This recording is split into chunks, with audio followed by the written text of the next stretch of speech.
அலைக்கும் வரஹ்மத்துல்லாஹி வபரகாத்துஹு. அன்புமிக்க இஸ்லாமிய நல்லுள்ளங்களே, இந்த உலகத்துல அதிகமான மக்களை நம்ம பார்க்கலாம். ஏதோ ஒன்றை முயற்சி செய்யறாங்க. சில பேர் அதை அடைந்துடுறாங்க, சில பேர் அதை அடையாம இருக்காங்க.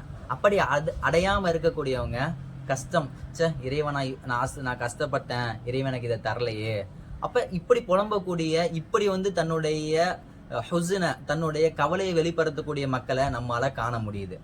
அப்படி இருக்கக்கூடிய மக்கள் என்ன உணரணும்னா, கவலை கொள்வதை விட்டு போட்டு, நான் என்னுடைய முயற்சியில ஏதோ ஒரு தரதுது இருக்கு, ஏதோ ஒரு குழப்பம் இருக்கு, நான் எங்கேயோ மிஸ் பண்ணியிருக்கேன் அப்படிங்கிறத நினைக்கணுமே தவிர, இறைவன் ஆசைப்பட்டது தரவே மாட்டேங்கிறானே அப்படின்னு நம்ம நினைச்சிடக்கூடாது.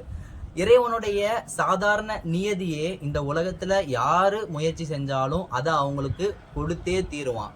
முயற்சி செய்யாதவங்களுக்கு உயர்வாவோ, முயற்சி செஞ்சவங்களுக்கு தாழ்வாவோ கொடுக்க மாட்டான். நம்ம ஏன் இறைவனை ரஹ்மான் அப்படின்னு சொல்றோம்? அந்த ரஹ்மான்கிறக்கு அர்த்தமே, இந்த உலகத்துல யார் எதை கேட்டாலும் எல்லா மனிதர்களுக்கும் அவங்களுக்கான ரிசுக்கையும் அவங்களுக்கான தேவையையும் அவங்க எதனை முயற்சி செய்யறாங்களோ அதனை கொடுக்கறது தான் இறைவனுடைய அந்த ரஹ்மானுங்கிறதுக்கு அர்த்தமே.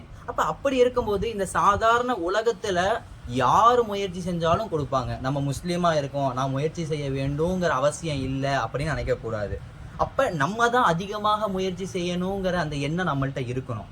அப்படி நம்ம செயல்பட்டோம்னா, அப்படி நம்மளுடைய முயற்சிகளை அமைத்து கொண்டாதான் நம்ம எதை ஆசைப்பட்டோமோ அதை அடைய முடியும். அல்லாஹ் குர்ஆன்லயே அதை தான் சொல்லி காட்டுறான். அல்லைஸலில் இன்சான் இல்லா மாஸா, மனிதனுக்கு இல்லை அவன் எதனை முயற்சி செய்தானோ அதனை தவிர இல்லை அப்படின்னு அல்லாஹ் சொல்லி காட்டுறது. இங்க முஸ்லீமை பத்தி அல்லாஹ் சொல்லல. இந்த உலகத்துல எந்த மனிதன் எவ்வளவு முயற்சி செய்யறானோ அவனுக்கானதை அவன்கிட்ட சரியான முறையில நான் கொடுத்தே தீருவேங்கிறது இது அல்லாஹ்வுடைய வாக்கு, இறைவனுடைய வாக்கு ஒருபோதும் மாற்றம் அடையாது. நம்ம என்ன உணரணும்னா, என்னுடைய முயற்சியில ஏதோ தப்பு இருக்கே தவிர இறைவனுடைய அந்த கூலில ஒருபோதும் தப்பு இருக்காதுங்கிற அந்த எண்ணம் நம்மள்ட்ட இருந்து அந்த முயற்சியை நம்ம அதிகமா செஞ்சு அல்லாஹ்விடத்துல எதை நமக்கு வேணுமோ அதை அல்லாஹ்விடத்தில் கேட்டு நம்ம வாங்கிக்கணும். அதுதான் நம்மளுடைய புத்திசாலித்தனம். ஆக அப்படிப்பட்ட மக்களாக அல்லாஹு தஆலா நம்மை ஆக்கி அருள் புரிவானாக. அஸ்ஸலாமு அலைக்கும் வரஹ்மத்துல்லாஹ்.